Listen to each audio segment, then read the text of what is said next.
If you carry a firearm and discharge your weapon in self-defense, you could face hundreds of thousands of dollars in legal fees and expenses. So carry the protection of CCW Safe, Self-Defense Legal Services membership. Upfront payment of all criminal and civil defense costs with no out-of-pocket for members.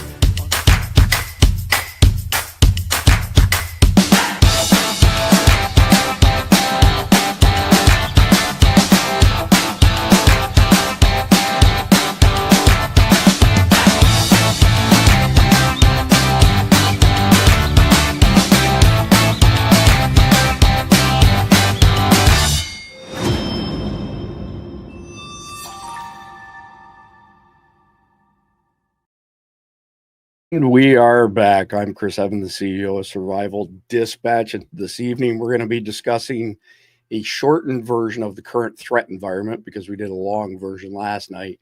But the main topic tonight is going to be Obama and his minions fabricating the Russia hoax to sabotage President Trump. And I'll bring our panel on here shortly. But first and foremost, we're going to do the conflicted question and get that out of the way. What are the pros and cons of organizing MAGs, mutual assistance groups, before the collapse? Do you think it's a good idea? If so, how would you go about establishing that relationship with another group now? So again, these questions are from conflictedthegame.com. You can check them out. We've been doing them off and on for a couple of years. Every one of these questions typically has some sort of, values or morals issue to it, hence the name conflicted. But this is a good one tonight because if and when the shit does hit the fan and you're all by yourself, you're probably not going to last too long. There's going to be strength in numbers. So before we get deep into tonight's episode, I want to briefly mention our friends at Noble Gold again. And I'll be honest with you, I have not been super enthusiastic of working with gold companies. I always thought it was kind of cheesy, but when I saw that Charlie Kirk was working with these guys, that was the first thing that made me kind of look at them a little bit closer. But I also like their value proposition, because everybody thinks that their 401k is safe, that it's growing, that it's going to be enough for your retirement. But I'm at the age now at 56. I know people who've retired, couldn't make it on their investments and had to go back to work. So here's the deal with Noble Gold Investments, noblegoldinvestments.com, by the way. Your 401k was never designed to make you wealthy. It was created in a corporate boardroom to shift your retirement costs and investment risk onto you instead of the business. It was also designed to keep your money trapped, right? You try to take it out, then you get hammered with taxes. So there's a way that you can secure it better, in my opinion. If and when, let's say, the fiat dollar fails, there's some discussion right now amongst the Trump team of backing our 37 trillion in debt by using gold, Bitcoin, and oil. And if that happens, the value of those three commodities is absolutely going to skyrocket. I've seen people say that gold will quickly go to somewhere between 10 and 20,000 an ounce.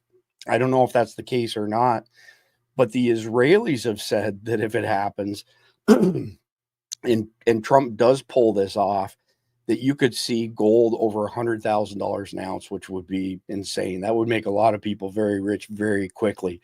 Anyway, at the end of the day, Noble Gold has helped thousands of people protect their future by converting part of your retirement savings into physical gold. It's a gold-backed IRA essentially, and it's tax advantaged. You don't have to pay taxes on it. No penalties, no headaches, nothing like that. So visit noblegoldinvestments.com. They'll send you a free wealth protection kit, step-by-step guide to get started. And right now they're running a bonus offer.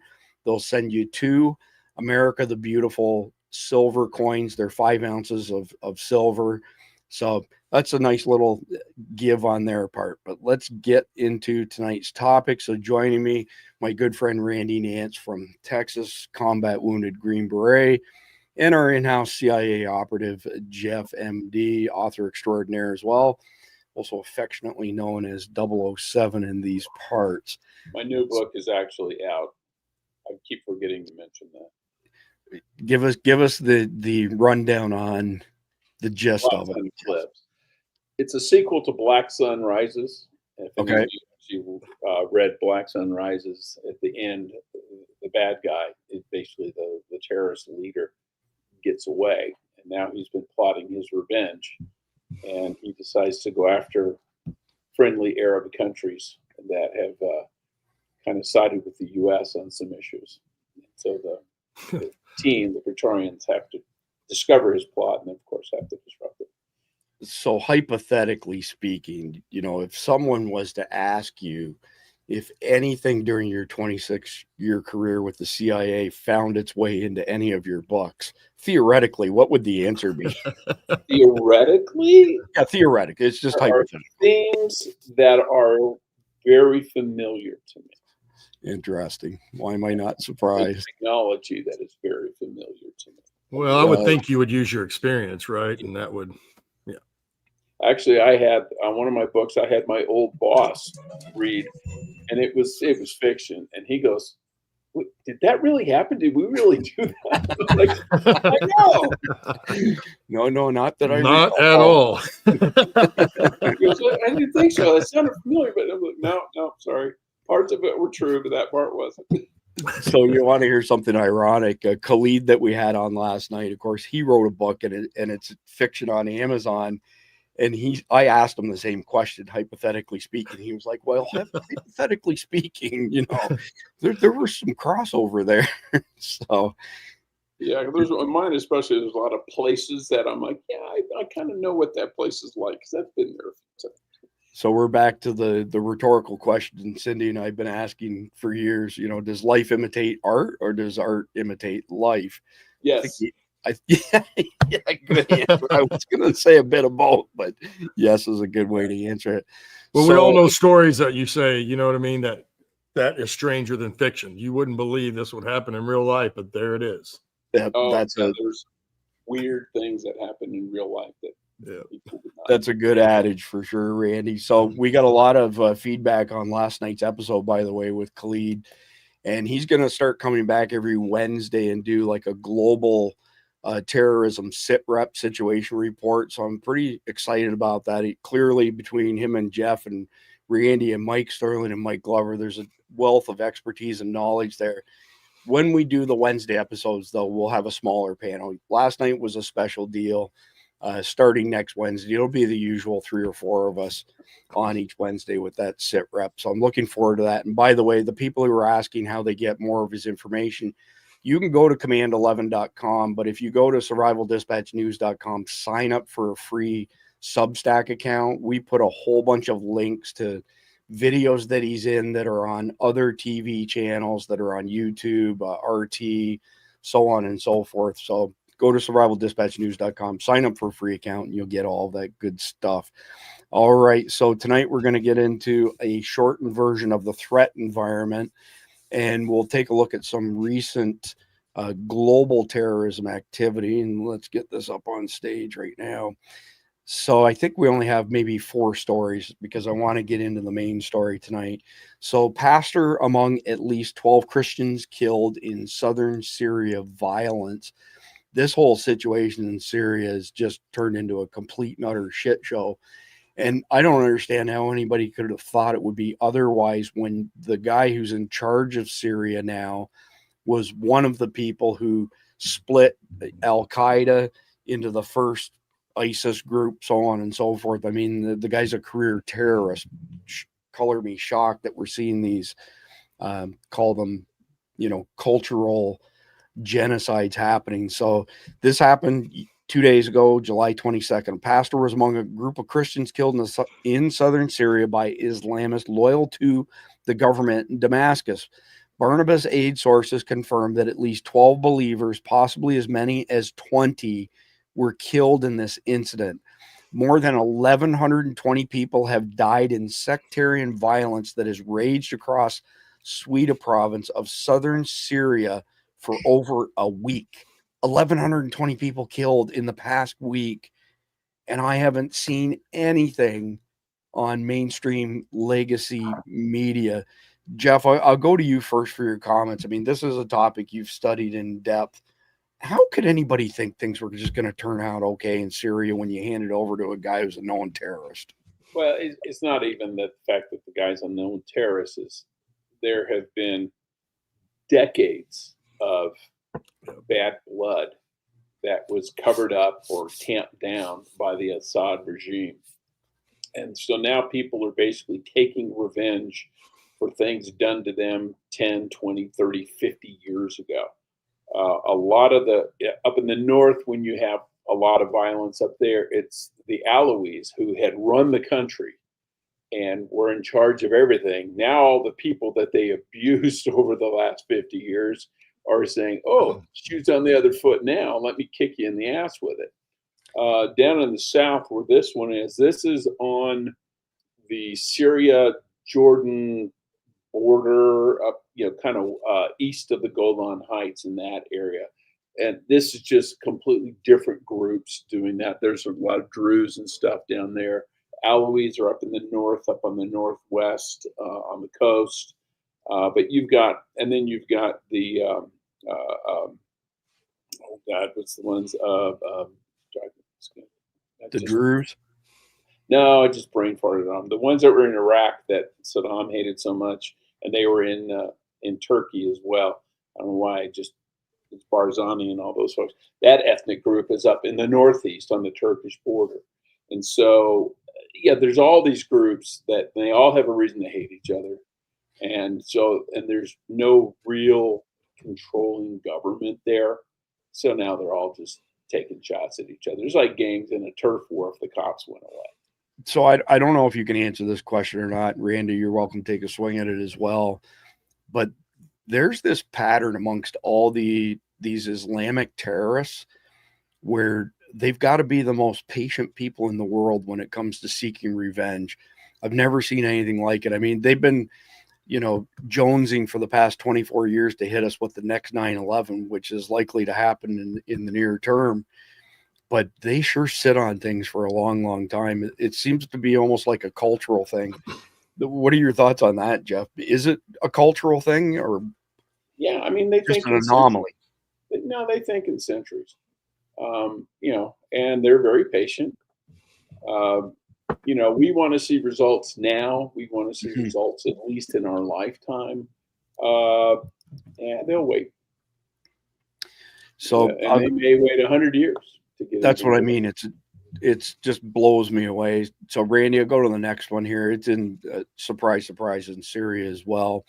Sectarian crime, civilian field executed in Al Suwada. So this is the Druze people again. So fighters from the Syrian regime's defense ministry and general security, backed by armed tribal men, carried out a field execution in Al Thala town of Druze civilian Munir al Ramjay Abu Weem, who worked as a water well guard. According to the video obtained by SOHR, al-Regime was stopped by the armed group near Muhammad Salih Nazar School, asked about his sect, and once it was confirmed he was Druze, he was executed without trial or charge. The crime provoked a wave of anger and condemnation among locals who described it as sectarian-motivated killing and demanded those responsible be held accountable. And, we're barely going to scratch the surface of the terrorist acts that have happened in the past 72 hours tonight. I actually spoke to Khalid earlier today, and he said, I don't know what's going on. And he rhymed off half a dozen things above and beyond what we're covering tonight for terrorist acts. So same question goes to you, Randy. Number one, who in their right mind thought Syria was going to be okay when you give it to, a known terrorist? And two, I mean, your thoughts on the grudges these guys hold. Like, they hold them through generations. The grudge gets passed down from one generation to another, to another, to another. I don't know that exists in our society. I think maybe Jeff's right. We're too impatient for it. Well, I think, I don't know, Jeff could probably speak to this. Before we went and showed them how to find oil, did they have any money? I think a lot of those countries are really broke. You know what I mean? Yeah, a lot of them don't have. I mean, the ones with oil obviously have money. Very few have much of a viable economy. I mean, Syria, they could basically feed themselves. They had enough areas where they could produce crops and feed themselves. The only one in the Middle East really that's kind of a breadbasket is Egypt, because of the Nile Delta, and to a certain extent Ethiopia, although they're not really Muslim. But Ethiopia, when it rains, is a very fertile place. But Saudi Arabia and all those places, now they were, and it's funny, the Egyptians will tell you this. They look down on them because they go, yeah, they're rich now, but our culture is 5,000 years old. They were, 100 years ago, they were goat herders. That's right. Which is basically true. They were, Bedouins and riding around on camel. And that's why, right? Yeah. Well, they didn't that's right. So they had to wait. They've been forced to learn to wait and take their time because they had no other way. I think that lends to their culture. Yeah, the only ones that really had anything like that was Iran and Iraq. Iran was Persia, and Iraq was Babylon. But they had rivers. They had That's right. They had a lot of resources. Yeah, they could grow food. They had mineral wealth to a certain extent. So, they had iron and copper and things like that. But a lot of these places got nothing. And they got, if anything, they got wealthy on trade. People trying to ship stuff from the East, the Orient, India, the Spice Islands, etc., to Europe. And so they had to go through the Middle East. And so, they made money on transshipping goods. And that was interesting. Well, that's how they can hold a grudge, though, Chris. That's the whole thing about that. And then it always still goes back to me. And I'll use this example until the cows come home. Between the Shia and the Sunni, they're still killing each other over who didn't get to take Muhammad's place, who again died in 630 something, I believe. So they've never forgotten that. And they just don't forget things like that. Once they have a grudge, they seem to keep it for generations to come. Forever. Yeah, forever, pretty much, like elephants. And I honestly, you look at how all these countries have gone, including Iraq for us, and eventually Afghanistan. In the beginning, we had control of it, and then not so much. So you got to look at how all these countries have gone down. That nobody in their right mind thought that Syria was going to go well. There really wasn't any other outcome possible in my mind, but this, because certainly with the examples we've had to see over the last 20 years, and then let's take the biggest one recently, ISIS. Look how much they went over and took over a lot of space very quickly. And that was a big example for them to go on. If you want to get something done, this is how you do it. I can't remember who said this. It might have been you, Jeff. Maybe you could confirm. But somebody recently said all of these countries that end in STAN is because it means between here and there. And both of you just tweaked me as you were talking about the history. I don't know if that's the literal translation or what, but that wasn't me. Okay. It makes sense. But the last two articles, July 22nd, this one, July 22nd as well. Muslim relatives of new Christian break into home to kill him. Victim 37 locked himself in to pray for them. And this is in Nairobi, Kenya. Muslim relatives of a Christian convert in eastern Uganda on Friday forced their way into his locked home and killed him, sources said, as he had done since accepting Christ in April. Kasaga Abdul Maliki of Kaliro Village, Kaliro District, had locked himself in his house during Friday mosque service to pray and study the Bible when his Muslim relatives burst in and stabbed him to death, his niece said. He was 37, and there's all kinds of more details, but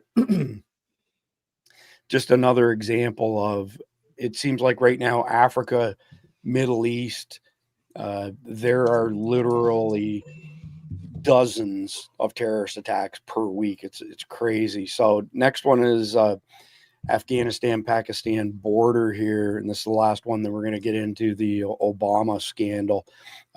Actually, let me go back up at the top. At least 8 Pakistani soldiers killed near Afghanistan border. And it was apologies for that. It repeats itself. That's what threw me off. Check this out. At least 8 Pakistani soldiers. Next line, at least 8 Pakistani soldiers. Next line, at least 8 Pakistani soldiers. I was trying not to repeat myself here. So let's say it one more time. At least 8 Pakistani soldiers were killed and 14 others wounded in a deadly attack in the Gundam Malia area of Orakaze and district in Khyber Pakhtunkhwa. Man, I tell you what, I need like some sort of interpreter for some of these names. According to Pakistani media reports, the incident marks a significant escalation in violence in the province. The attack took place on Sunday, July 20th, was reportedly carried out by militants affiliated with the TTP, who we've been hearing a lot about these days. The group has claimed responsibility for numerous similar attacks in the past. Blah, blah, blah. Jeff, I'll go to you quickly first. For anybody who missed last night's episode, who's the TTP? Because they're not brand new, but they seem to be getting a lot of notoriety recently. Yeah, they are. I can't remember the actual words. Something like the Taliban of Pakistan.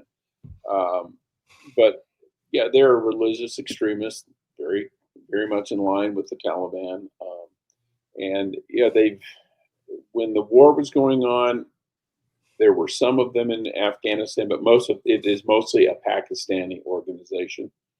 And they were against all things Western. And when the government clamps down on them, they're against the government. They're, pretty capable guys. I mean, they're not rocket scientists. NASA's not going to come knocking on their door anytime soon looking for workers. But they're fanatical. They're capable. They will blow themselves up for the cause. They're just another terrorist group. Well, apparently he's getting trained right now, so they're getting bigger and better. Yeah, exactly. Pretty shocking, some of the information that Khalid brought us directly out of. I think the issue here is, okay, they're going after the Pakistani military. Well, they travel in convoys and trucks. They wear uniforms. They're easy to pick out of a crowd. Easy. Yeah, the TTP just dissolves into the masses. So, if you want to go after them, you don't know who they are. You want to go after the Pak military. They're the guys in the green uniforms. It's pretty easy. So I subscribe to a couple newsletters that are, and you have to pay to get them, that's specific to IEDs. And I get 3 of them every morning. And the number of IEDs that are detonated every day around the world, especially in this area, is just, it's mind numbing. If you're used to watching our news, reading our news, even our alternative media doesn't cover just how big this is. And Randy, I'll give you last say, simply based on the fact that you lost your leg amongst other injuries to an IED. Some of these are pretty simple, and yet some of them seem to be pretty darn sophisticated. Who was building them? Like the one that you got hit by, who would have built that IED? And were they setting them up in places like they knew you guys were going to be running patrols in particular? So so you have IEDs, right? That are, as we all know, they're roadside explosive devices, and they could be anything from a mine to artillery rounds hooked up to just about anything that you can make explode, right? And then it just goes all over the place. Now your EFP is an explosively formed projectile. That's what I got hit by, and that is a specific weapon system. And it is much more deadly than an IED. And believe me, as we all know, IEDs are deadly enough. And no one wants to get blown up by an IED. But when I was in Iraq, everybody was terrified of getting hit by an EFP. And some of those guys didn't even know they got hit by it. And, I compared that particular, all of those are pretty easy to set up. You know what I mean? Obviously, because at the end of the day, in 2006, when I was there and it was Taji, it was like 12-year-old boys that were coming out to put those things in the road now. You know what I mean? They'd already trained their kids to do this. The EFP is an illegal weapon system on the battlefield, I think, per Geneva Conventions. We have them. I think they're called clapper rounds or something like that. Now, we did not use them on the battlefield. I can't speak to what we use those on, but I know that we have them. And it is, they're all round, and they came in all different sizes. And that round is packed full of plastic explosives, right? And over there in the Middle East, it's the British equivalent to our C4. And so then it has a copper concave plate on the outside that points at the enemy, just like our claymores. Okay. So when it goes off, the reason they use copper is because it heats up so fast, as we all know. That copper heats up like boom. And so it basically heats it up. One, it inverts that cone. When it blows up, it inverts that cone like that. This, boom, because it's in a concave, goes off, it inverts it. But it also transitions to a gas because of how much it heats up. Now you have a gas bullet that just goes right through armor. So we don't have not one vehicle in the arsenal. Every single vehicle we have, including the later ones, the RGs and those big, huge vehicles, even with the V boat bottom, doesn't matter. In fact, a month before I got hit by this one, there was an M1 Abrams tank that it went through one side and out the other, just like it went through with a hot knife and more melted butter. And two of those, three dudes were basically cut in half by the way it went through that vehicle. And I think one of them might have survived, but I'm not sure. But we saw that, and that's how deadly. We use that technology in anti-tank weapons, shape charges. Well, sure. That's exactly what it is in engineering terms. A big shape charge, but it's one that they direct at people. And it creates basically a bullet of molten metal. Yep. And it just goes right through one side and out the other. Now, Iran, this is where they come into it. Iran and Soleimani, the guy they're still wanting to kill Trump over smoking, he was over Al-Qut, right? Their special operations program. And he is the one and his people are who brought the EFP onto the battlefield into Iraq. And we had intelligence. They weren't only just bringing them on there and showing them, they were bringing Iraqis back, and sending them into Iran for 6 months to get trained up on this thing and send them back. And guess who they were?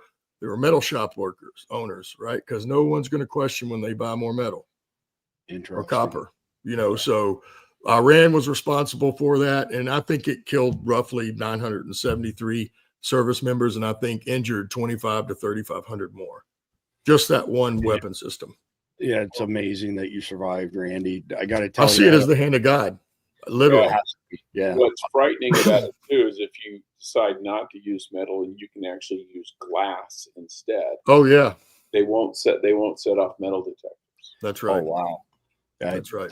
That's incredible. I spoke to our friends at Carnival today, Dean, one of the owners, and he didn't know your history, Randy. I mean, I mentioned to him offline that we've been friends for years and that you were injured and stuff. And he said that he really appreciated everything that you've gone through and that you did for the country, by the way. So I want to pass that on. Well, thank you. And you see, I got my new digs here, my new cap, my new lid. Pretty happy about that, man. I'll tell you what, quality of food aside, these guys are really picky about their stuff. I mean, really, really picky. Everything that they do has to be made in America, right down to the little O2 absorbers that go in their God bless them. Dried food bags. They've also got single servings coming soon, maybe 3 weeks. So if you go, hunting, fishing, hiking, overlanding, whatever, you can take a few of the single serves with you and have, fresh steak, chicken, pork chops after 10, 15 minutes of reconstitution on the trails. It's kind of cool. Anyway, let's get into tonight's topic because it's a doozy. And the first article that I'm going to pull up here, it's going to take us a minute to get through this because this is the most comprehensive rundown of this, treason. It's anything else doesn't do it justice. So we're going to use this kind of as the launching point, and then I've got a bunch of smaller things coming up afterwards. So let's get started with this. Important details you need to know about the DOJ's new strike force against Obama. And as you can see, this was published 10 hours ago. So the walls are caving in, Fast and Furious style. Yes, pun intended. For years, the American people have been gaslit, silenced, and lied to. We were told that Russiagate was real, that Trump was Putin's puppet, and that the intelligence community had the evidence to prove it. But now the whole thing is blowing wide open thanks to President Trump and Tulsi Gabbard. And what's being exposed isn't just some shady political hit job. It's something way bigger. This was an orchestrated coup attempt. a deliberate, calculated, and sinister scheme to take out a presidential candidate and then sabotage him once he won. This wasn't some leak or a goofy misunderstanding. This was fake intel manufactured in the shadows of the Obama White House and funneled straight to the media through a pipeline of deceit, manipulation, and weaponized propaganda. And the key players weren't low-level flunkies or anonymous bureaucrats. They were the highest levels of Obama's regime. Obama has officially moved from shifty guy in the shadows to full-blown conspirator. The situation is changing fast, and there's something else developing that your average reader hasn't fully grasped yet. A new DOJ Strike Force operation aimed at Barry and his merry co-conspirators that could change everything. Well, we'll get to that in a minute. But first, Tulsi Gabbard just dropped a nuclear truth bomb, and it might go down as one of the most important 6-minute press conferences in political history. In this presser, Tulsi doesn't speculate or theorize. I tried to join those two words together. She's got actual receipts. She explains that the intel presented to Obama and his top brass in 2016 made it painfully clear Putin was not backing Trump. He was convinced Hillary would win. He was holding blackmail level dirt on her for when she took office. And we know that because we've had Patrick Byrne on, who was the guy who caught her taking a $20 million bribe from the Turks when she was Secretary of State. And then Brennan and Obama had Patrick Byrne set her up with a second bribe for $18 million. And then they lorded it over her. Go back and watch our last 2 episodes that we had with Patrick Byrne if you want all the gory details, including the explosive revelation that Hillary Clinton appeared to be a bipolar mess, drugged up on tranquilizers. We're not talking about some run-of-the-mill dirty politics game. This appears to be a criminal conspiracy that ran straight through the heart of the Obama regime. So let's play part of this with Carolyn Levitt, and then I'm going to come to you first, Jeff, then Randy. Questions afterwards. Tulsi, thank you for being here. Thank you very much. Good afternoon. At President Trump's direction and with the support and coordination with the House Intelligence Committee Chairman Rick Crawford, today we've released a declassified oversight majority staff report that was produced in September of 2020. The stunning revelations that we are releasing today should be of concern to every American. This is not about Democrats or Republicans. This has to do with the integrity of our democratic republic and American voters having faith that the votes cast will count. There is irrefutable evidence that detail how President Obama and his national security team directed the creation of an intelligence community assessment that they knew was false. They knew it would promote this contrived narrative that Russia interfered in the 2016 election to help President Trump win, selling it to the American people as though it were true. It wasn't. The report that we released today shows in great detail how they carried this out. They manufactured findings from shoddy sources. They suppressed evidence and credible intelligence that disproved their false claims. They disobeyed traditional tradecraft intelligence community standards and withheld the truth from the American people. In doing so, they conspired to subvert the will of the American people who elected Donald Trump in that election in November of 2016. They worked with their partners in the media to promote this lie, ultimately to undermine the legitimacy of President Trump and launching what would be a years-long coup against him and his administration. So I'm going to pause it there. I'll start it back up again. We'll pick up in a minute. But Jeff, I want to hear your thoughts on what she just described on how a tradecraft that y'all have used in the CIA amongst other agencies was essentially thrown out the window because Obama said, that's not what I want. I want damning information. Just go make it up. Yeah, it's not even tradecraft really. It's the analytical process. When you pull together, you put together information from multiple sources. First of all, you rarely rely on one source. You want it corroborated, different sources you pull together, and then you also look at what is the veracity of that source. Do they have a track record of being right? Are they new? There are things called there's a provisional operating approval you get for an asset. There's an exceptional approval, which means they're brand new. You can't be trusted. Provisional is we think they're okay. We've done some vetting. We're not sure. And then there's an operating approval, which means, yes, they have been their stuff's been verified. Maybe they've been polygraphed. They've had psych evals, whatever. And so the value of the information, you look at it based on the quality of the source.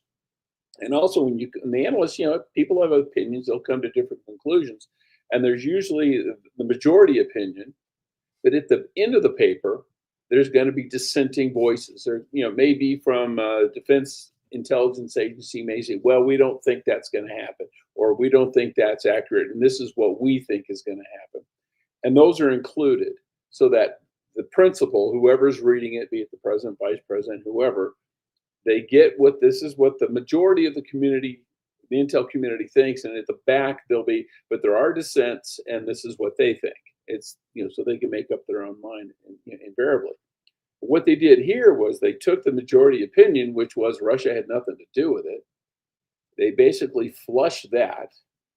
They took they took information from a crappy source, which was the Steele dossier, and people said from the get-go, there's some huge problems with this. They moved that to the top, and they erased any dissenting view. In this case, the dissenting view on that ICA would have been what was the majority view the week before, which was Russia had nothing to do with this. And so, it's like you ignore all your doctors and you promote the voodoo doctor who said, yeah, what you really need to do is sacrifice a goat and shake some, and say some lizard tail at it and saying, okay, that's the truth. It is 100% against what the intel community is supposed to stand for. I think that's why you're getting all these whistleblowers now, because I'm sure when it happened, they were pissed, the analytical types. And so they're probably more than happy to come forward and say, tried to tell you this, it's 5 years ago, but nobody was listening. So they announced today that over 20 whistleblowers from the intel community have come forward so far because they know they're not going to face repercussions, whereas they would have in the past. And my estimation of that is that if 20 of them came out now, there's going to be more probably coming this week. Once they see that other people are, taking the risk. I think the person taking the biggest risk, to be quite honest with you, is Tulsi Gabbard.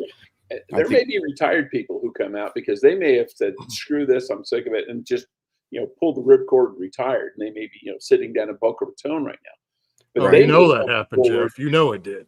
Well, yeah. And so they may come forward and say, I'll testify too. Yeah, they don't have a job to lose, so they might probably speak more freely. Yeah, that makes sense. So I'm going to play a little bit more Randy than coming to you. We're here today because the American people deserve the truth, they deserve accountability, and they deserve justice.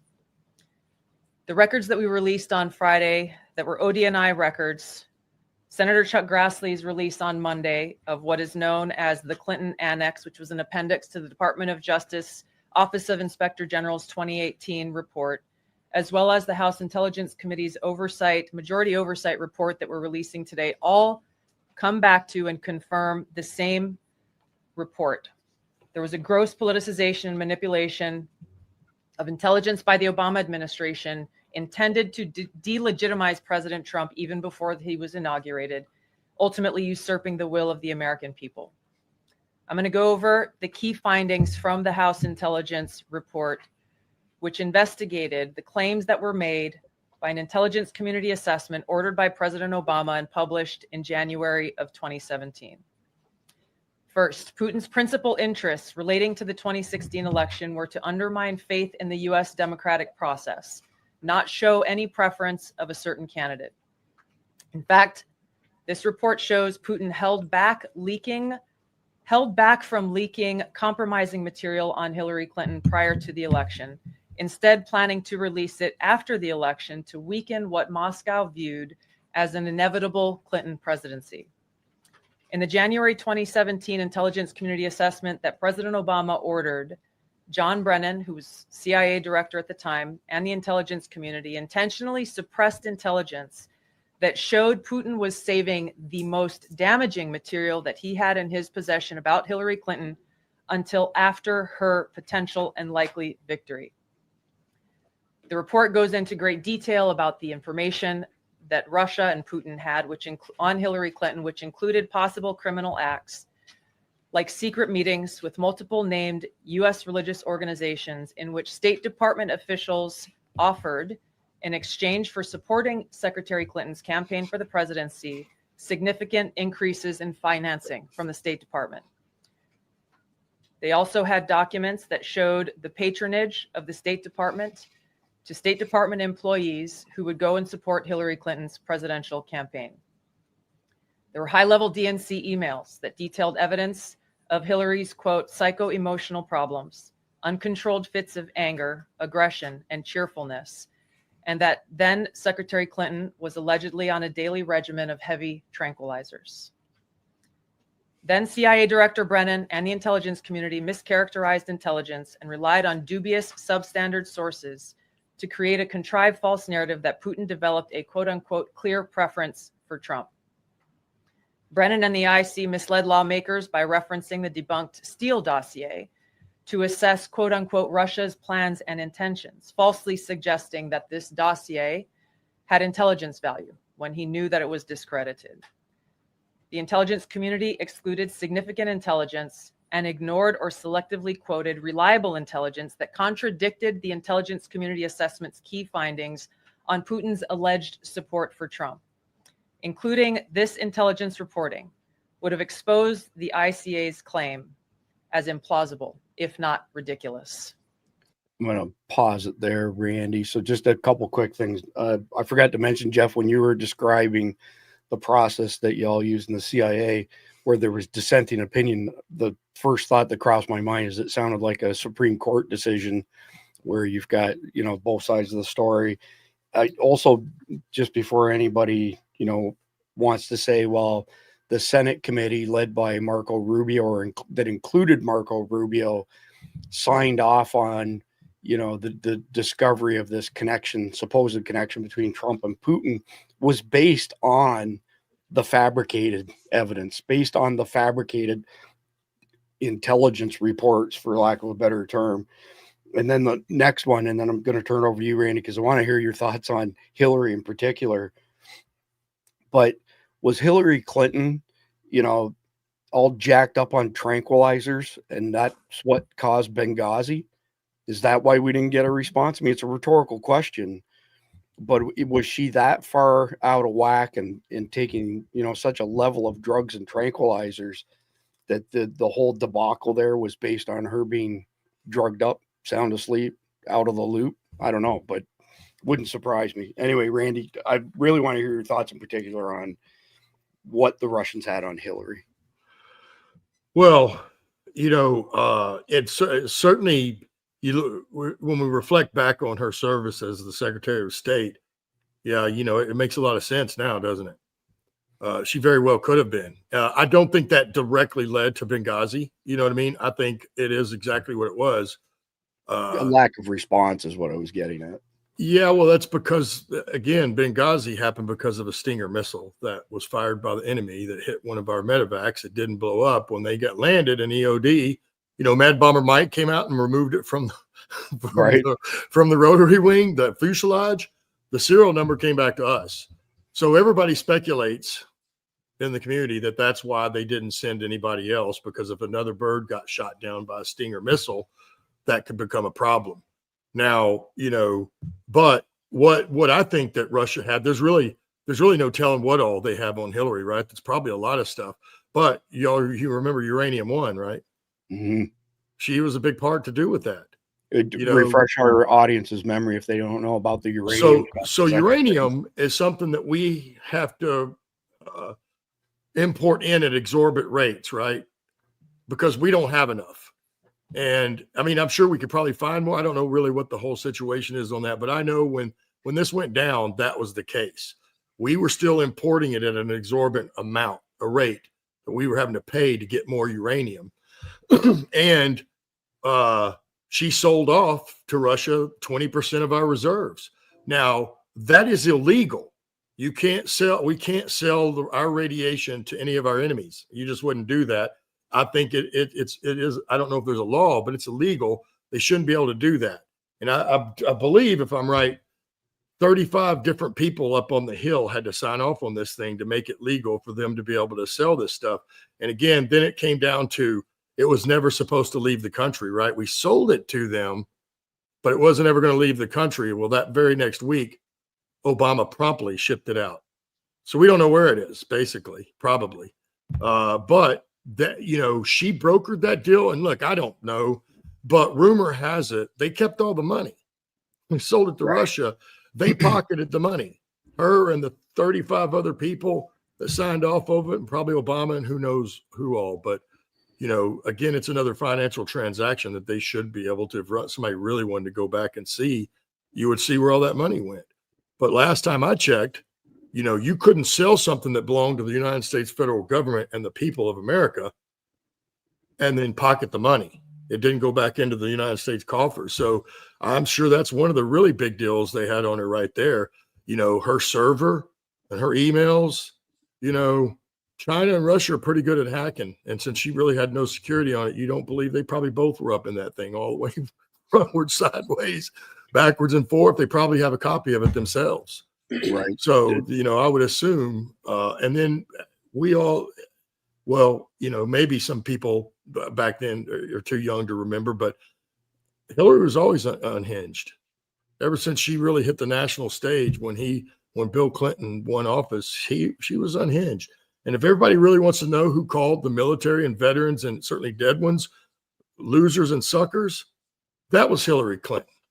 Mm-hmm. Not Donald Trump. Yeah, there's all kinds of other histories there. When she worked for the DOJ and got fired in the blink of an eye, bragged about defending rapists in Arkansas and getting them off their charges. But Jeff, go ahead. Well, no, I was going to say on the Uranium One deal, the whole thing behind it, Uranium One was a Canadian uranium mining company, but they had mines in the United States because they wanted to sell to Rosatom, which was the Russian, atomic, energy company, state-owned. Well, because they owned U.S. mines, they had to get U.S. approval for it because of the CFIUS, the Foreign Investment in the United States thing. Well, Secretary of State controls that process, and a lot of people were against it. Now, to be fair, we had taken a lot of Russia's uranium, highly enriched uranium. Well, that's different, Jeff. That don't count. I know, but they demilitarized a lot of their warheads, and they had this enriched uranium. We bought it from them, and then we de-enriched it and burned it in our reactors. But what they needed Hillary's approval, her say-so, for that deal to go through. And miraculously, about the same time, the Clinton Foundation got a donation of $30 million. Oh yeah, that's right. That's right. Yeah. So they were basically, we all know the Clinton Foundation didn't do any charity work. 100% legit. The only charity is if your last name's Clinton. Exactly. No, that was just basically a big old bribe. Yeah, it was. And the thing is, Libya, though, you go back to Benghazi, Libya, there was still uranium there too, because they'd had a nascent nuclear program, and they stopped it, and then they still had all this uranium around. They had a bunch of yellow cake laying around, and there's some question about what happened to that stuff and who made money on that. It wasn't enriched, but it was still uranium ore. Right. So back to this article on Revolver News, which is, by the way, this is the most comprehensive take on the situation that I found. So, and just when you thought this week couldn't get any more explosive, it did. The revelations Tulsi Gabbard laid out aren't staying on X or getting lost in the noise. They've reached the highest levels of government. And now the Department of Justice is officially moving in on Barry and his henchmen. The DOJ has just announced the launch of a dedicated strike force created specifically to assess the mountain of evidence that just made public thanks to DNI Tulsi Gabbard. And this isn't just some routine internal audit. This is an operation designed to investigate the weaponization of our intel agencies and determine what legal consequences may follow. Today, the Department of Justice announced the formation of a strike force to assess the evidence publicized by Director of National Intelligence Tulsi Gabbard and investigate potential next steps. That looks like it's repetitive to me. I don't know why they did that. Let's jump down to the next paragraph. This is a seismic shift, what many of you voted for. It's a sign that the Obama regime's protective shield may be cracking. For the first time in about a decade, the barrel of our crooked government might finally be pointed in the right direction. Instead of targeting innocent Americans, the elite liars who abused their power and cooked up one of the most dangerous political hoaxes in U.S. history are finally in the crosshairs right where they belong. But there's something you need to understand about this Strike Force operation. It's not just your average investigation. It's a hell of a lot more than that. And Obama chromies like James Clapper are smart to lawyer up. So let's have a listen. I've listened to this. I don't know if you guys have, but this is an interesting exchange. When the director says that she's referred these filings to the Justice Department for a criminal investigation, tonight we're told they formed what is called a strike force. Do you have concerns that they will attempt to prosecute you? Well, certainly I do. After 8.5 years of this, and I don't know of an intelligence product that was more scrutinized, more investigated than that product was by numerous people. It's very disconcerting. It really is. And I take seriously when the President of the United States accuses me of being a participant in a treasonous conspiracy, which is ridiculous. Yeah, what's your reaction to that? It's ridiculous. It is untrue. So what will you do if they come after you? What is your plan? Well, I'll lawyer up, I suppose. Already have. You've already hired attorneys in anticipation that this Trump Justice Department could try to prosecute you. We've had sort of perpetual attorneys since I left the government in 2017. Former Director James Clapper, thank you for joining us tonight to respond to Thanks this. for having me. Appreciate your time. So I don't know if you guys noticed this. It's something I kind of key in on. The right side of your brain is the creative side of the brain. The left side is the data bank. And when somebody is saying things and their eyes shift up and to the right, usually it's a fabrication. And not just that interview, but multiple other ones. Every time he says, it's ridiculous, I was completely innocent, his eyes go to up and to the right every single time. So, well, he definitely wasn't looking at her each time that he was saying that kind. Now, when he looked at her and said he would lawyer up, he was looking her in the eye because now he's telling the truth. Correct. Yeah. So let's get into the Strike Force stuff. So what exactly? I have it on. Personally, I know that because he has lied to my face. Wow. Yeah. But straight from Jeff MD right there. So anyway, so what exactly is the DOJ Strike Force and why should it have Obama's inner circle panicking and calling their lawyers? As Sean Davis, CEO of the Federalist, put it best. Strike forces are almost always focused on massive fraud conspiracies, which is great news for the rule of law and very bad for the Russia hoaxers who ran a seditious and treasonous conspiracy against the United States. And here's a further description of it that he put in this X post. And Sean's not exaggerating. Here's more information. The United States Organized Crime Strike Force is a program of the United States Department of Justice Criminal Division empowering individual and coordinated units based in American cities across the country to pursue illegal racketeering by organized crime syndicates, including the mafia, the Irish mob, the Russian mafia, and other gangs. The strike forces have largely been eliminated since Attorney General Dick Thornburgh in 1989 merged the strike forces with the AUSAS in what was called the slow death of the effort against organized crime.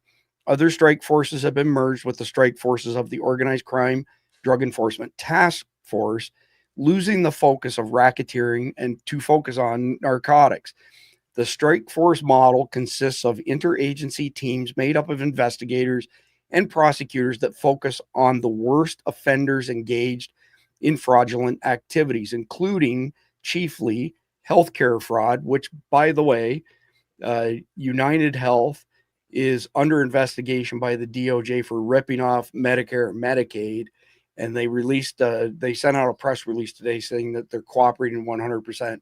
There's no ifs, ands, or buts. I mean, those guys are crooked as a dog's hind leg. But carrying on, wire fraud, mail fraud, bank fraud, money laundering, offenses, violations of the anti-kickback statute, false statement offenses, Title 42 offenses, Title 26 offenses, and Title 21 offenses in the highest intensity regions.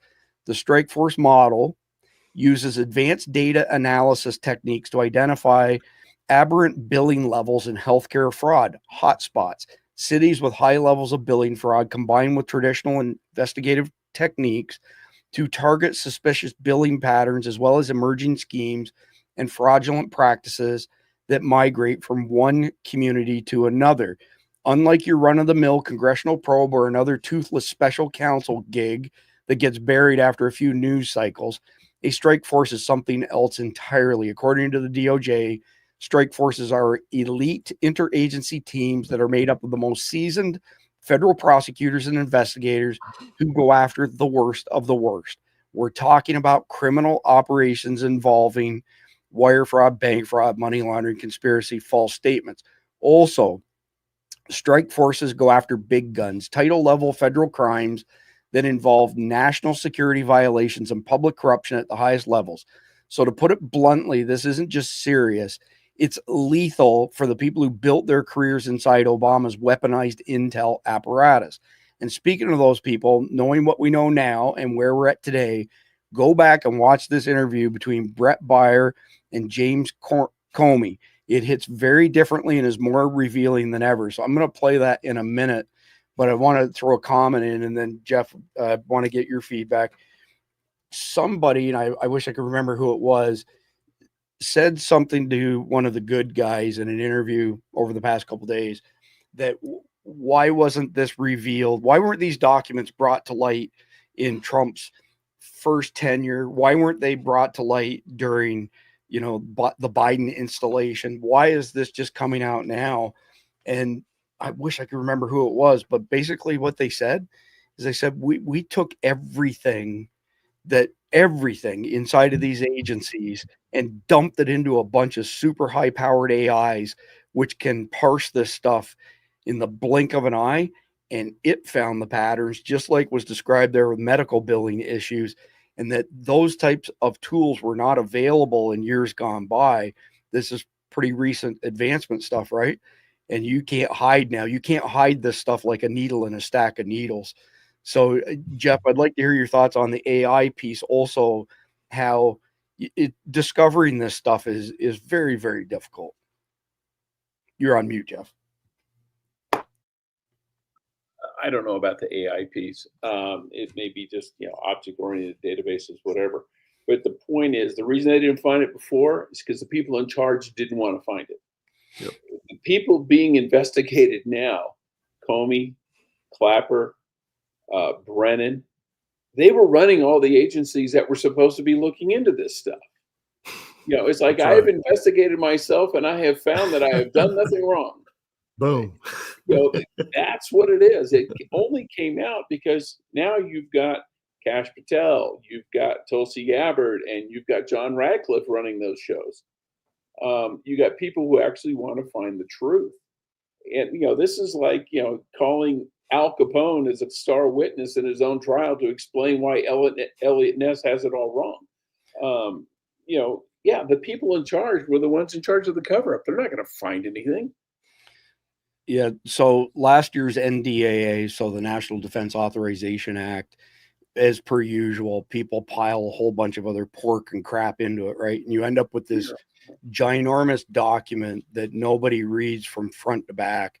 And so for those of you not aware, like the NDAA is an annual thing that goes in front of Congress, National Defense Authorization Act. So it's for our defense, Department of Defense. But all these other things get tacked onto it that have nothing to do with national defense. And last year, when this was pushed through, the final revisions to the tune of thousands of pages were added late one day, and the vote was to be the morning of the next day. And there isn't a human being in existence who could read through this many thousands of pages in that particular bill. And that prompted Elon to say, we're going to build Grok in such a way that you can dump this in and get a summary in the blink of an eye. That was later on parsed by Grok 3. I don't know what the Grok 4 specs are time-wise on it, but it still took Grok 3 an entire day to parse all of that information. So the discovery of irregularities by AIs, it's a thing. It's a real thing as far as big data and patterns are concerned. But anyway, Randy, I want to get your comments before we move on and watch this video with James Comey lying through his teeth.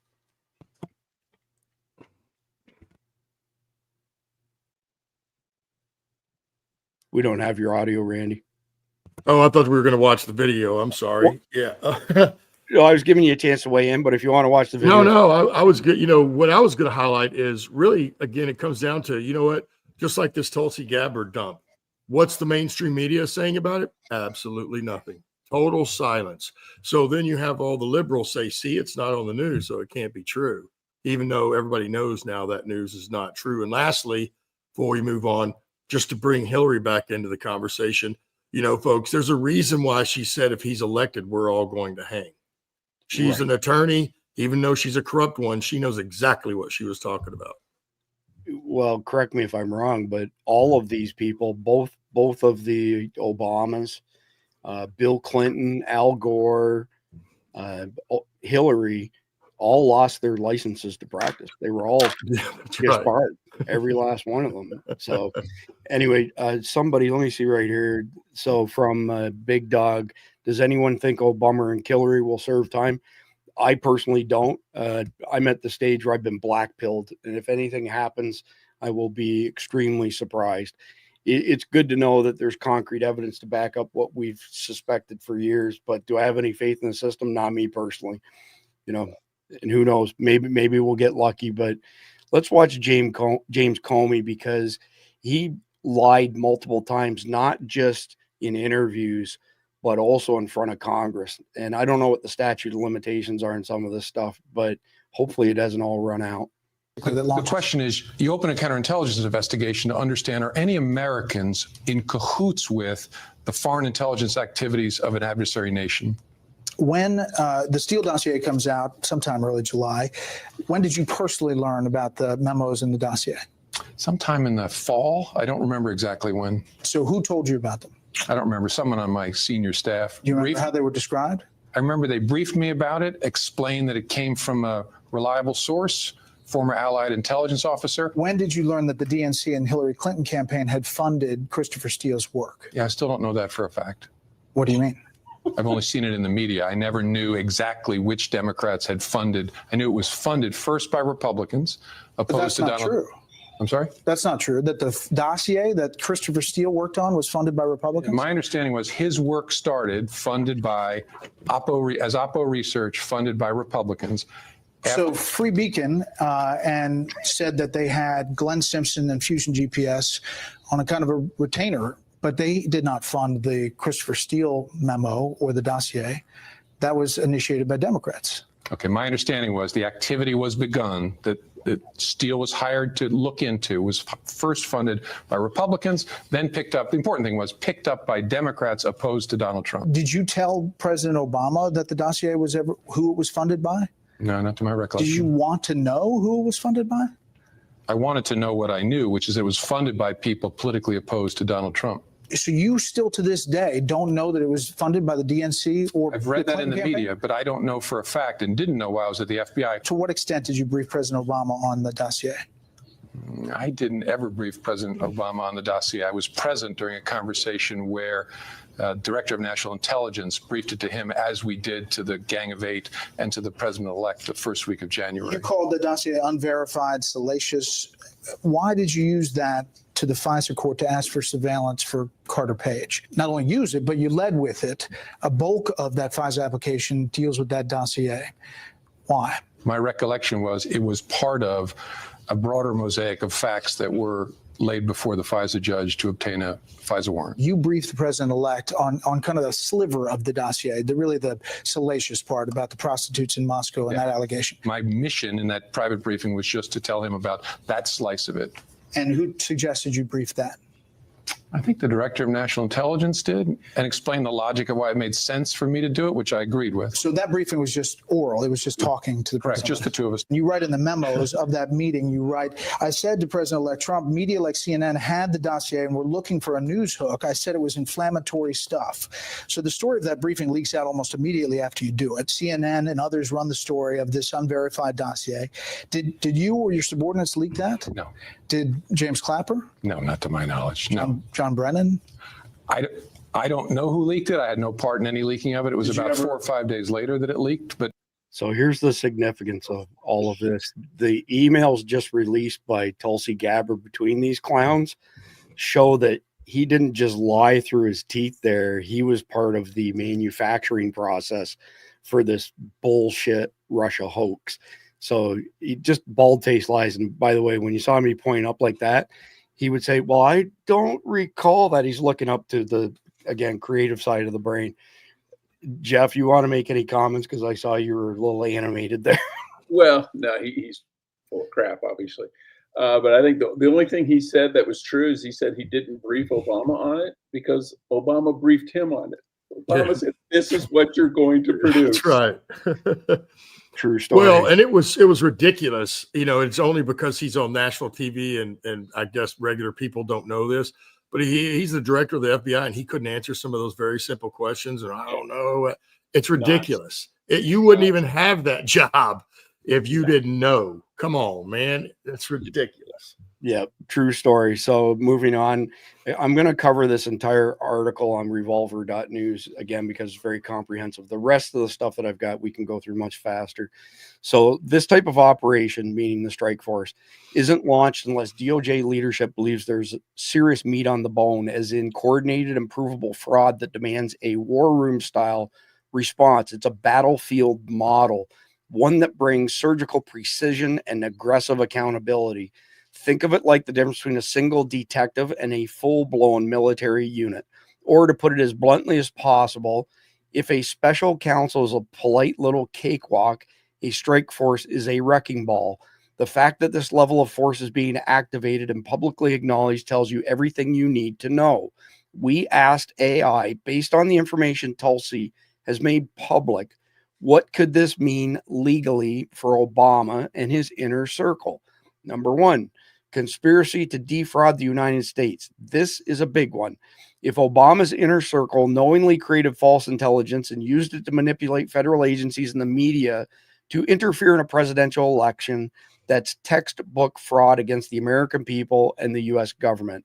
Number two, abuse of power under color of law, using federal positions, agencies, and authority to target a political opponent crosses into serious constitutional territory. Yes, Number three, obstruction of justice. If evidence was knowingly withheld, destroyed, or manipulated to protect the fake narrative, this charge becomes very real. Number four, false statements and perjury. From Brennan to Clapper and beyond, many Obama-era officials swore under oath that the Russia intel was solid. If it turns out they knew it was fake, that's perjury. And last but not least, number five, seditious conspiracy. This one is heavy, but not off the table. If it's proven that elements of the Obama White House conspired to undermine the duly elected president with a fabricated intelligence operation, that's the very definition of sedition. So in short, if the DOJ follows through, the people who planted, packaged, and pushed the Russia hoax, knowing it was a lie or an insurance policy, they're about to face something they never expected, real justice. So I guess there's no denying it now. Everything was not done by the book, as Peter Strzok testified under oath. Let's have a listen to this clown. Sir, I can tell you when you look at what happened in the investigation, everything was done by the book. And you can assure yourself and your constituents and everybody you're talking to, when you look at both investigations, notwithstanding what decisions were made at a high level to say something, not say something, when you look at the investigation, what those men and women did, everything was done right and by the book. Just a bald-faced lie. Anyway, that is the end of the summary by revolver.news. Jeff, you want to add anything to Peter Strzok's comments there? You're on mute. he got fired as he should have. He was a lying sack of crap. He was biased from the get-go, and he lost his job because of it, but he should be in jail. Yeah, he should be. So Didn't that last look we just saw, didn't that become a meme? it sure did. Was, The guy's he's literally possessed. yes. So just because we're running long on time, but this is an important topic, I'm going to go one article for each of you back and forth just to accelerate things a little bit. So this one will be for you, Randy. 20 CIA and FBI agents have blown the whistle, confirming that Barack Obama and his chief of staff, CIA Director John Brennan, Jeff's favorite boss of all time, created the false Russia hoax, doctored intelligence to overthrow the duly elected president of the United States in 2016, and locked the report in a CIA vault for nearly a decade. Devin Nunes vindicated on March 21st, 2017. Devin Nunes traveled to the White House and informed President Trump that he was being overthrown. The following day, March 22nd, 2017, he stood alone, holding an unexpected press conference, confirming that Barack Obama had spied on Trump in the Trump campaign. On April 17th, just a few weeks later, Devin Nunes was forced to resign from the House Intelligence Committee's Obama-Russia inquiry because Paul Ryan is a piece of garbage. Now give the man the Presidential Medal of Freedom. So 2 minutes, 21 seconds. I'll just play a portion of this, but this is the press conference that he held back in 2017. And you can see the look on his face. Now, thankfully, Devin Nunes is doing well now. He's Trump's CEO over Truth Social, or the parent company. But you can see the frustration on his face here, but he is vindicated now. Good morning or good afternoon, everyone. I recently confirmed that on numerous occasions, the intelligence community incidentally collected information about U.S. citizens involved in the Trump transition. Details about U.S. persons associated with the incoming administration, details with little or no apparent foreign intelligence value, were widely disseminated in intelligence community reporting. Third, I have confirmed that additional names of Trump transition team members were unmasked. And fourth, and finally, I want to be clear, none of this surveillance was related to Russia or the investigation of Russian activities or of the Trump team. The House Intelligence Committee will thoroughly investigate surveillance and its subsequent dissemination to determine a few things here that I want to read off. Who was aware of it, why it was not disclosed to Congress, who requested and authorized the additional unmasking, whether anyone directed the intelligence community to focus on Trump associates, and whether any laws, regulations, or procedures were violated. I've asked the directors of FBI, NSA, and CIA to expeditiously comply with my March 15th letter that you all received a couple weeks ago, and to provide a full account of these surveillance activities. I informed Speaker Ryan this morning of this new information, and I will be going to the White House this afternoon to share what I know with the president and his team. Wow. I mean, that's 8 years ago, and he was blowing out the truth, Randy. Well, at some point, this has to become a liability for the mainstream media, right? Not just the lies that they push out, but the truths that this, certainly this large and this magnitude, that they don't cover at all. Mm-hmm. There has to be some culpability there. And, whether it's ABC, CBS, NBC, or all those big ones, they're at the point they do need to lose their federal licenses because of what they are doing. This isn't called freedom of the press or freedom of the speech, either one. They have molested that to a large degree. This guy said it then. They didn't cover it then, and they blew it all off. You know why? Because now they've also painted the picture.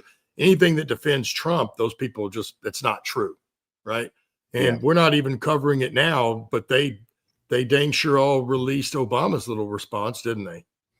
They covered that. And so it's the hurdle that we're going to have to get over. And you can only hope with this wrecking ball that we just brought in, that it gets too big that the press has no choice but to cover it at some point. So interesting comments on your part, because there's actually some breaking news on this particular topic. So Joy Behar from the nutcases on The View, she let the cat out of the bag that the TV show The View is fixing to take a hiatus. And it turns out that the reason that The View is taking a hiatus is because the FCC has informed them that they're getting ready to move against ABC, the producers of The View, and to take them offline. So maybe we'll see some of the things you just asked for happen. We can only hope. Yeah, it would be a beautiful thing for Yes, sure. it would. All right. So moving on to the next one, the video, we've seen part of this already, so I'm not going to play it. So this was yesterday. DNI Tulsi Gabbard just blew the door wide open on a Barack Hussein Obama. He is going to fume when he hears this. Irrefutable evidence that President Obama and his national security team directed the creation of an intelligence community assessment that they knew was false. They knew it would promote this contrived narrative that Russia interfered in the 2016 election to help President Trump win, selling it to the American people as though it were true. It wasn't. The report that we released today shows in great detail how they carried this out. They manufactured findings from shoddy sources.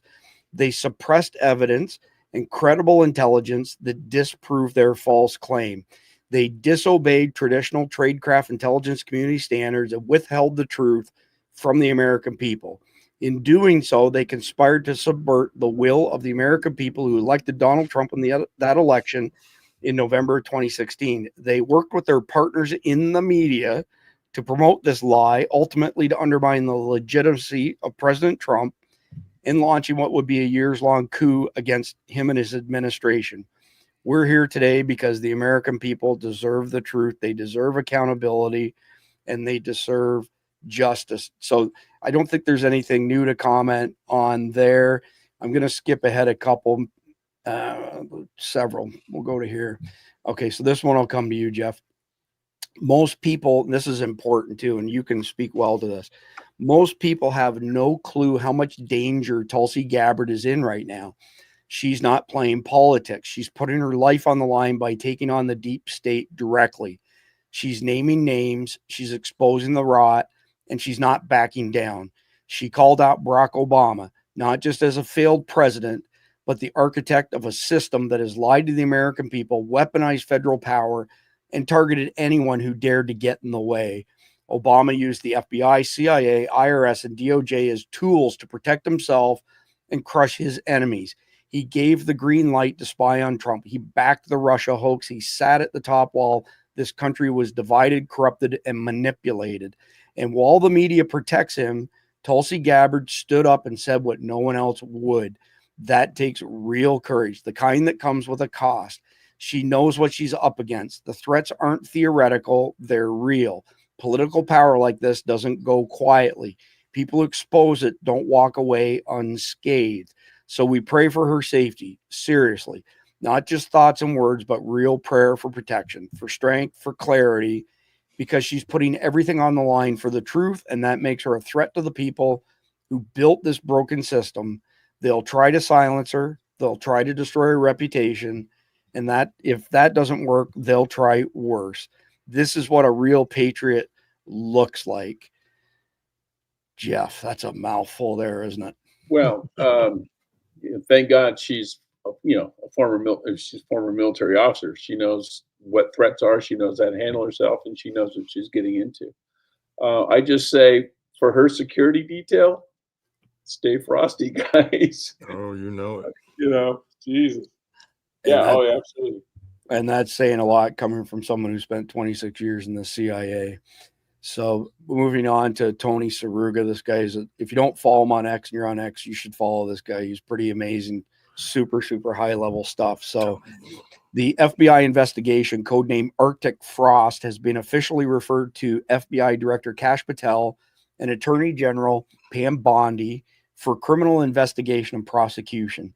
Senators Chuck Grassley and Ron Johnson, citing whistleblower information, have confirmed a criminal conspiracy involving the Biden White House, the FBI's Washington field office, prosecutors from the U.S. Attorney's Office in Washington, D.C., and Special Prosecutor Jack Smith. This alleged conspiracy aimed to plan, approve, and execute Arctic Frost with the intent to frame, arrest, prosecute, and imprison Donald J. Trump, thereby attempting to undermine the constitutional republic of the United States.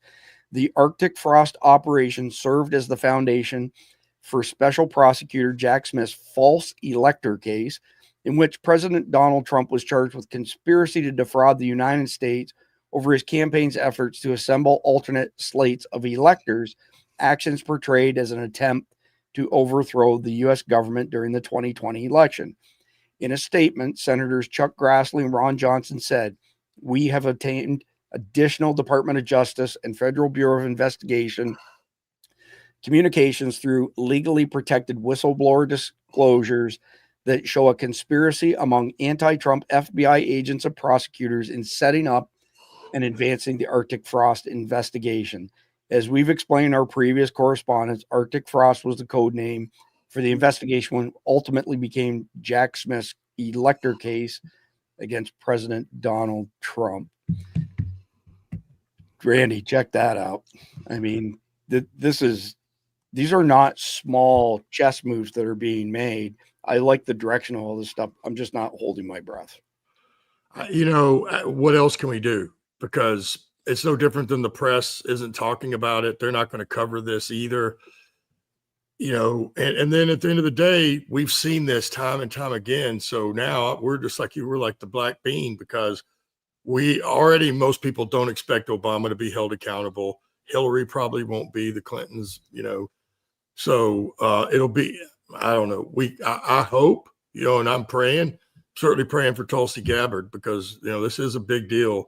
And all these moves, I'm just wondering what the next one to come out, you know, because they're uncovering a lot of stuff, and we knew that they would. So again, it just comes down to, are we actually going to hold these people accountable? And honestly, if we don't, I don't see how we can survive. I totally agree. You know, our entire country is at risk here for sure. So this is the 16-year plan to destroy America. Barack Obama, 8 years goal, weaken USA globally, then followed by 8 years of Hillary Clinton.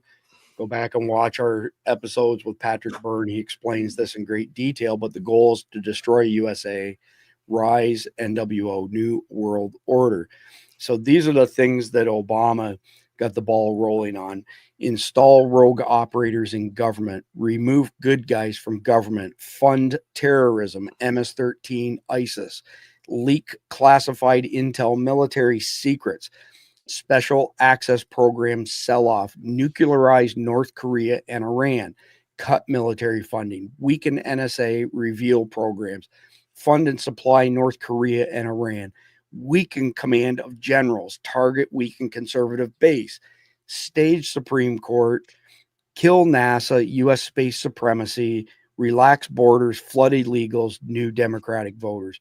And we saw all of that happen. Think of the pallets of billions of dollars of cash that this traitor sent to Iran. Now, Hillary Clinton, her job was going to be World War III, real but orchestrated, revise the Constitution, close U.S. military bases globally, population control and pocket billions as a result thereof, ban the sale of firearms, repeal the Second Amendment, destroy, censor opposing news outlets, eliminate final good guys in government, install corrupt Supreme Court justices, open borders, kill economy, starve and enslave the public, remove electoral college, install popular vote, limit/remove military funding. Well, all of those things the Biden administration did, which, by the way, if you look at the White House log of people signing in and out of the White House, Barack Obama was there almost every single day. And the purpose that was written on the log says Joe time. So if there's any doubt that he was serving his third term, go do the homework if you doubt it. But anyway, Jeff, all of those things on there, did I get any of it wrong? Because I personally, as I was going through it, I'm thinking they did that. Yeah, they did that. Yeah, they either did it or tried to do it. Right. Yes. And I think the only thing that saved us was Trump getting elected, because they put quote unquote assault weapons bans in and all this nonsense in the past, and if they had stacked the court with liberals, they could have just basically made that they wouldn't have to repeal the Second Amendment. They would just add riders to it, basically regulate it out of existence. Yeah, you have a right to a gun, but you got to do this, you got to do that, you got to do this, and oh, by the way, you were rejected. All right, so we got to do an audience poll here because you just mentioned the Supreme Court justices.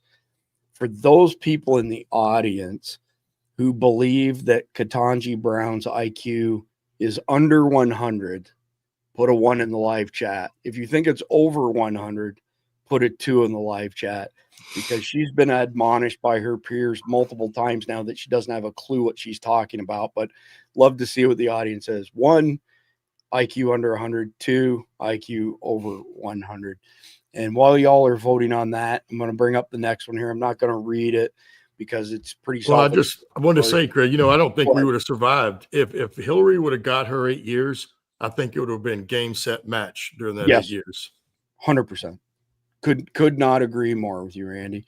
We've dodged a bullet, but it's a temporary stay of execution as far as I'm concerned. We got a lot of stuff we got to do to drive this thing home. Oh yeah, for sure.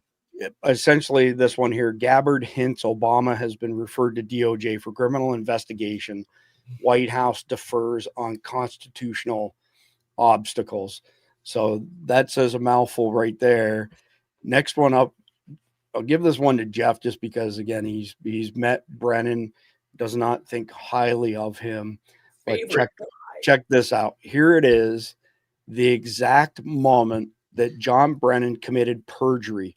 The Russiagate documents Tulsi Gabbard release prove this is 100% a lie, and it's only 26 seconds long. Did the CIA rely on it? No. Why not? Because we didn't. It wasn't part of the corpus of intelligence information that we had. It was not in any way used as a basis for the intelligence community assessment that was done. It was not. That was specifically in reference to the Steele dossier. Yeah, he's looking up and to the right. Yeah, imagine that.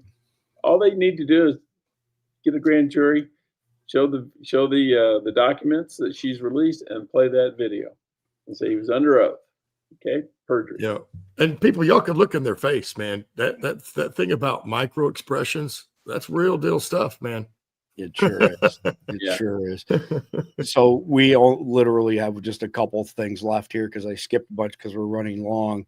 But I got to play this one. It's 2 minutes and 1 second long. I'm going to play the whole thing because now the media is saying, well, nobody ever said Russians hacked the election, except, of course, they all said Russians hacked the election. Every one of them.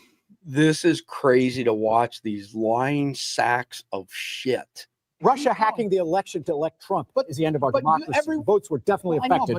Russia hacked the election to tilt it to Mr. Trump. The Russians definitively hacked the election. Russia did hack the election. No doubt. The Russians hacked the election. Yes, Russia hacked the election. Fact, Russia hacked the election. President-elect Donald Trump still not sounding convinced that Russia hacked the election. The president does not want to come to terms with the fact that the Russians hacked the election. President Trump says he still wonders if the Russians hacked the election. If you can get him to accept that Russia hacked the election, see if you can get him to accept who won the Civil War. If he admits it, it casts a shadow on his victory over Hillary Clinton. Russia hacked the election. Russia hacked the election. Russia hacked the election. Russia hacked the election. Let's be clear, Russia hacked the election. Definitively, Russia hacked the election, and Russia is doing it again now. Election-related cyber hacking. Cyber hacking of U.S. elections. Cyber hacking of the election. Russia was cyber hacking the election. Russia was cyber hacking the election. The CIA, the FBI,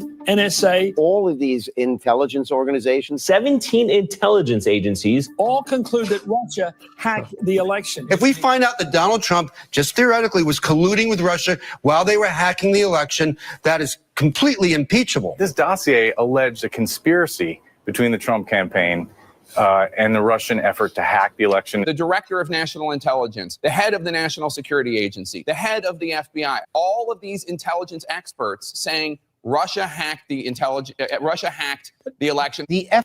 So we got to do a quick audience poll on this, by the way. If you think that what's his name again? I'm drawing a blank. The guy who just spoke. No, that guy right there. The guy on the left, Jake Tapper. Jake Tapper? Yeah, yes. Jake Tapper. Okay, so here's your next vote, audience. If you believe that Jake Tapper does not have 1 single ounce of testosterone in his body, put a 1 in the live chat. If, on the other hand, you think he's a full-blown male with testosterone, put a 2. But the reason I say that is because all of these soy boys are exact same. We definitely know that Donald Trump hacked the election. I mean, if you close your eyes, you might think it's a woman or at least a lesbian, probably. I was glad you stopped it because I was feeling like it was making me feel like I was flying nap of the earth again, right? And I was about to just bark with my shirt. For you. Isn't all hacking cyber hacking? Yes. Yes. It's like, okay, we have water, but only the wet kind. That's right.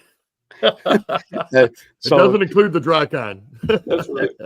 Yeah. So let's see here. Glock 316 says he has a mangina. I don't know how you know that, but I'm not disagreeing. Yeah. Not at all. Let's hear the end of these clowns. I think we got another 20 seconds.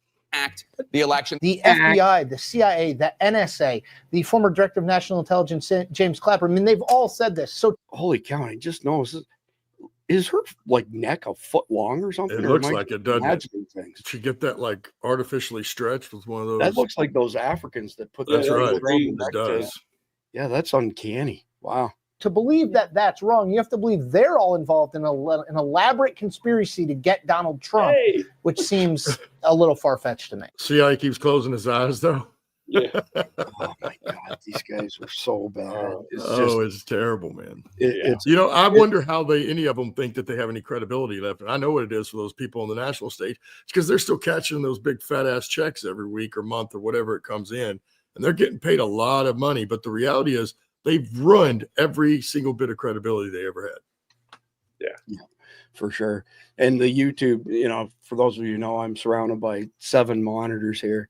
And I watch our main YouTube channel up here, and they're constantly censoring y'all. So Glock 316 was censored for a comment he made. Where is it right there? He's a chirping little biatch, spelt properly. I made that. I ad-libbed the name just so the AI doesn't hammer us.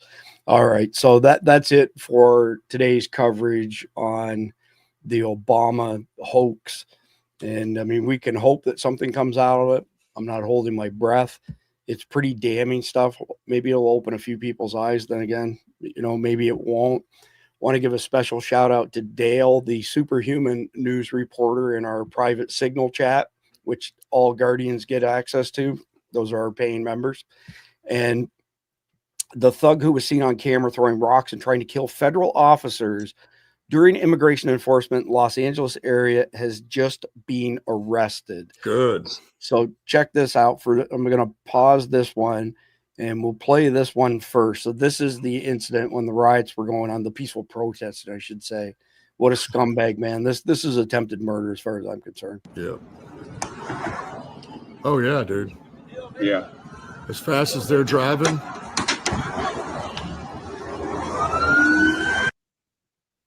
So that was him and this is him now.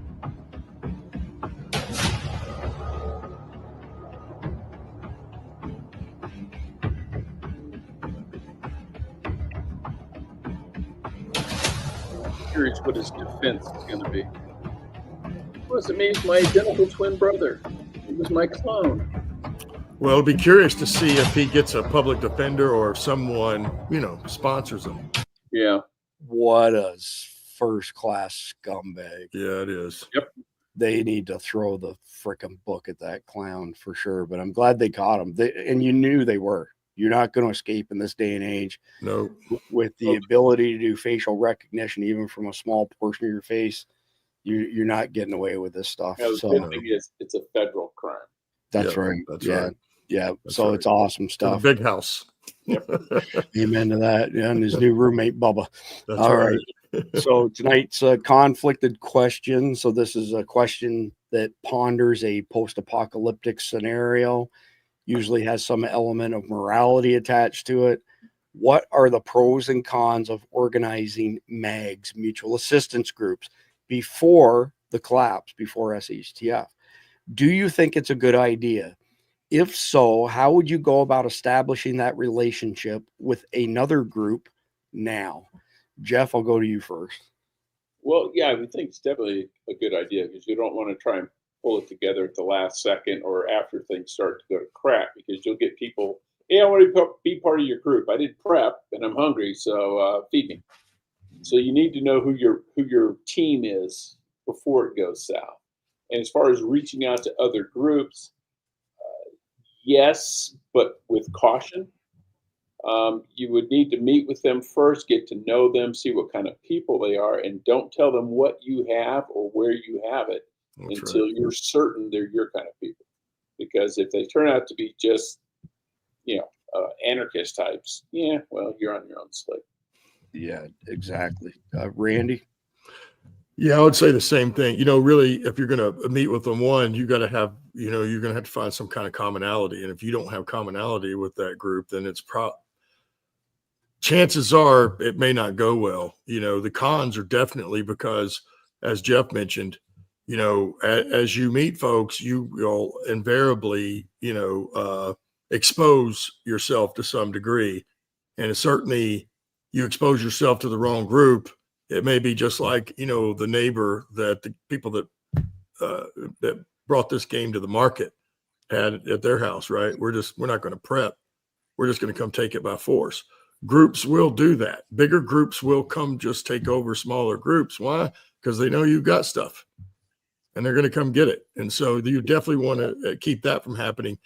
How you do that now, I don't know. You'd have to know where some of these groups are. You'd have to go out and find where that is. But again, all that is also putting a little risk out there. So, well, and for the record, Randy has seen this firsthand in Iraq when there was a collapse. He saw everything he just said unfolded in real time. So I would just say I agree with you guys. There's an element of exposure, right? Like if you're forming this mutual assistance group or you're joining it, now those people know what you're racking and stacking, and you've got your preps, and that could very well turn you into a target if there's a falling out or anything like that.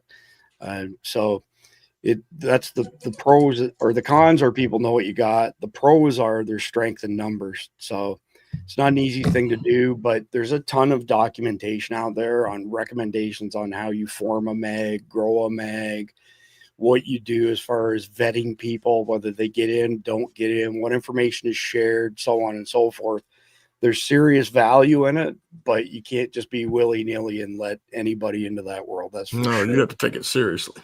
Yeah. So quick reminder, go to survivaldispatchnews.com, sign up for a free account. You'll get our Saturday watch guide, because we know some of the platforms like CommieTube, where we have 435,000 subscribers, and we get between 0 and 1% of our views from notifications. We know they're not informing you when we add new content. So if you go to Substack, sign up, you'll get a Saturday watch guide that lists every single video that we published, where we published it, links and whatnot to go with it. If you decide to pay $7.99 a month or $74.99 a year, if you pay by the year, you get 2.5 months for free. You get enrolled in the SDEN system, Survival Dispatch Emergency Notification System. We lit it up when we bombed Iran to make sure people were situationally aware of the threat of Iranian terror cells hitting us in the homeland. You get access to our private high traffic signal chat. The volume of intel and information and camaraderie shared in there is massive. You get our entire library, 37 e-magazines that cost over $1 million in payroll to produce, by the way, which was before I acquired this company. You get them all for free. They're $10 a piece, $370. You get them for free when you sign up.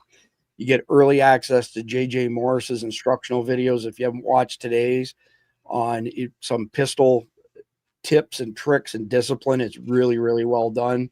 You get our Sunday Threat Matrix newsletter. and you get all of the sources for our daily sit rep. So if you have a free account, you still get the sit rep, but we don't include all of the URLs. We only include a portion of those. So anyway, I want to say thank you to our Guardians paying members, as well as our sponsors. So CCW Safe, best self-defense coverage on the market. Our friends at Carnivalt, they've got this amazing product of 100% American, 25-year shelf life, freeze-dried meats. So beef, chicken, pork, no mRNA, no hormones, no antibiotics, everything in the bag, right down to the O2 absorbers, 100% made here in America. You're supporting American ranchers when you do that. Mike Glover was one of the first people to get his hands on this stuff, and he'll tell you it's amazing. Well, Randy's had his fair share of it. Oh, yeah. Randy, how quick and easy is it to get a super high protein meal with this stuff? And you don't have to worry about refrigerators or anything. You just put it on the shelf. I want to say I've had it probably 10 times and 0 to 30 minutes, 20, 30 minutes tops. It takes you to prepare a little meal and throw it together. Yeah. And what does the meat come out like when you reconstitute it? Well, it's like any meat. You don't want to overcook it, right? That's the only, only issue. But it's good, man. It's very good. When you add the water to it, it turns into raw meat. That's all. Well, yes. Well, I'll tell you, like the beef, a little bit of blood still comes out of it. So what that means is it was froze. I mean, Dave Flash froze that thing like when it was brand new, fresh cut, and then it's in little chunks, right? So it's easier for you to cook for that reason. It's the same reason why you simply come out with single servings. You're going to be able to take it hunting, fishing, or on a hiking trail. Exactly. Because hot water for 15 minutes and it's done. You just season it, put rice or potatoes, or if you don't have that, whatever, you season it and eat it. It is, hey, if you try it, you'll like it. I'll tell you that. Yeah. And I got to tell you, they're really good guys. They always throw freebies and stuff in. So I know a bunch of people where they've put t-shirts, mouse pads, hats, like the ones they sent Randy and I. They're sending those out at random to people, much like Summit Racing does. Like when you buy stuff from Summit Racing, maybe every second or third package, they surprise you with some sort of gift, like a ball cat, a shirt, whatever. Some of the things are going to be surprising people with. I don't want to let out of the bag, but imminently there's going to be some other stuff coming with their products as well as a freebie. But that's it. We'll be back tomorrow night, regular time, 7 p.m. Eastern. Topic will depend on what's at the top of the news cycle. Don't forget, Khalid will be back from Command 11 starting every Wednesday, starting next week for a global terrorism sit rep. And other than that, between now and when we come back tomorrow night, please like, share, comment, subscribe.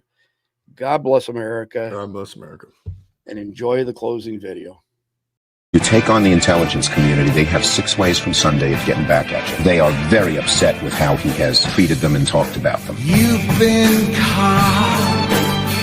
You're going down.